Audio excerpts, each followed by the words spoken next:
Hallo zusammen, in diesem Video werde ich einen kleinen Überblick über einen Ultraschallnebelgenerator geben. Dieses Modell, das ich habe, ist für 4 Membranen aus. Es gibt sie auch mit 6, 10 und 12 Membranen. Links dazu werde ich in der Beschreibung hin, je nachdem, welche Leistung Sie benötigen. Dieser Generator verdampft 2 Liter Wasser pro Stunde, das heißt, jede Membran verdampft einen halben Liter. Und je nach Größe wählen Sie dann aus.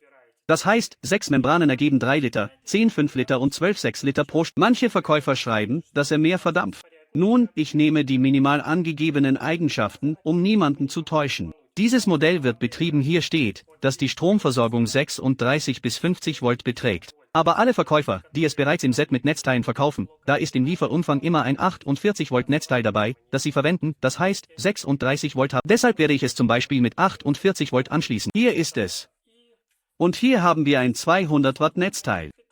Der Nebelgenerator verbraucht 150 Watt Strom, nehmen Sie mit Reserve etwas mehr, damit er nicht zu heiß wird. Man kann 200 Watt oder 240 Watt nehmen. Er sollte laut Spezifikationen 3 Ampere verbrauchen, und das Netzteil hat hier eine Reserve von 4,2 Ampere. Jetzt schließen wir ihn an und bauen einen einfachen Luftbefeuchter, um zu überprüfen, wie er funktioniert. Das hier oben, das rote, es gibt rote und es gibt schwarze. Das ist der Wasserstandssensor, das heißt, wenn das Wasser sinkt bis zum Sensor, schaltet sich der Nebelgenerator automatisch ab. Aber der Wasserstand sollte irgendwo zwischen 2, das ist das Minimum, und 5 cm gehalten werden, damit die beste Nebelleistung erzielt wird. Er sollte etwa 5 cm über den Membranen liegen, damit eine Wasserschicht vorhanden ist, denn wenn er zu niedrig ist, gibt es mehr Spritzer. Im Allgemeinen halten Sie den Wasserstand bei etwa 5 cm Wasser. Die Membranen hier sind austauschbar. Es gibt solche Sets, die verkauft werden, auch dazu werde ich einen Link hinterlassen, aber für Ersatzmembranen. Man kann sie einzeln nehmen oder solche mit einem Schlüssel bestellen. Wenn kein Schlüssel vorhanden ist, kann man einfach mit einer flachen Platte hier die Schlitze für den Schlüssel aufschrauben. Und man schraubt diese Mutter heraus, und die Membran wird ersetzt. Es ist besser, gereinigtes Wasser zu verwenden. Dann hält sie länger, denn wenn das Wasser Salze enthält, also Leitungswasser, dann bleiben all diese Salze, wenn das Wasser verdunstet, auf der Membran zurück, und die Membran fällt schneller aus. Nun, kein Problem, wenn die Membran ausfällt, kann man sie ersetzen, sie sind nicht teuer. Außerdem gibt es hier eine Anzeige, hier leuchtet beim Einschalten eine blaue Lampe, so dass man sieht, ob Strom angeschlossen ist oder nicht. Und lassen Sie uns ihn als Beispiel anschließen. Hier ist das Netzteil. Hier haben wir 2 Kabel, diese werden wir an 220 Volt anschließen. Und hier sind 4 Kontakte für 48 Volt, Minus und Plus.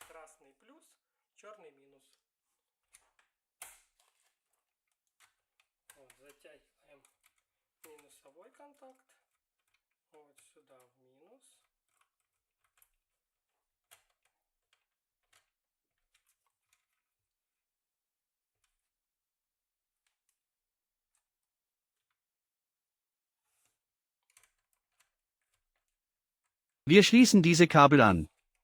Rot ist Plus, Schwarz ist Minus. Wir ziehen den Minuskontakt fest, hier in den Minuspol. Sonntag. Und Plus, der Pluskontakt. Es werden also 48 Volt Gleichstrom angelegt, angeschlossen, und an diese beiden Klemmen schließen wir ein Kabel mit Stecker an, um es in die Steckdose zu stecken. Hier ist unser Kabel. Und dann werde ich noch ein Wattmeter in die Steckdose stecken. Sonntag.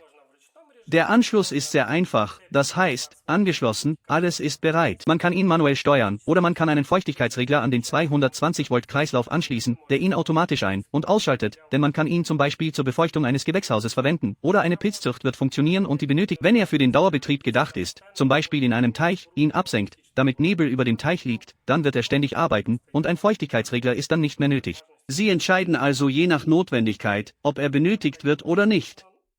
Als Beispiel habe ich hier einen Eimer mit Wasser genommen. Mein Wasser ist gereinigtes Osmosewasser, und wir tauchen ihn hier hinein. Jetzt nehme ich das weg.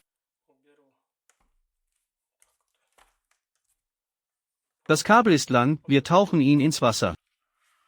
So ist er unter Wasser. Wenn Sie automatisieren möchten, das heißt, dass der Wasserstand im Behälter automatisch gehalten wird, da der Behälter hier klein ist und das Wasser schnell verdunstet, dann kann man solche Schwimmerventile verwenden.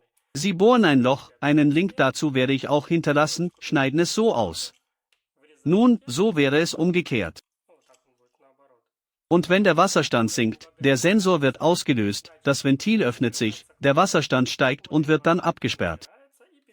Hier wird Wasser zugeführt, man kann Leitungswasser oder Wasser aus einer Osmoseanlage anschließen. Hier ist ein Innengewinde, diesen Adapter für ein Umkehrosmosesystem kann man mit einem 6 mm Schlauch hier anschließen, und der Wasserstand wird automatisch gehalten. So, ich habe ein Verlängerungskabel genommen und schließe es an. So funktioniert es, Dampf verdampft.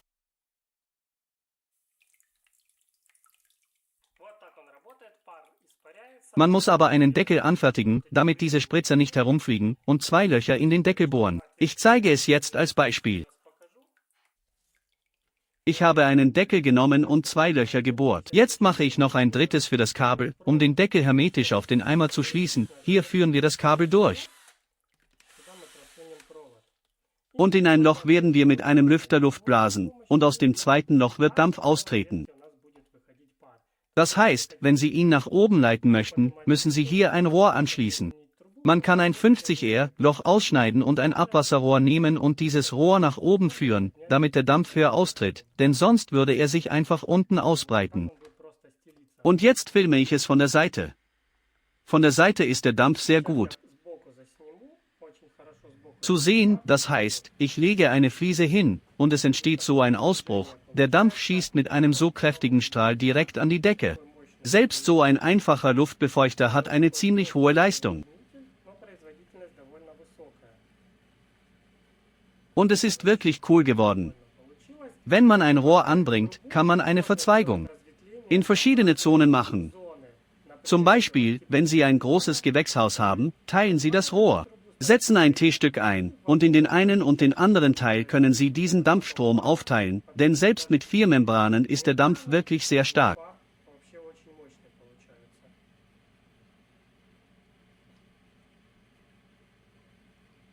Das ist unser heutiger Luftbefeuchter. Links zu allen Komponenten werde ich in der Beschreibung hinterlassen. Vielen Dank fürs Zuschauen, tschüss zusammen.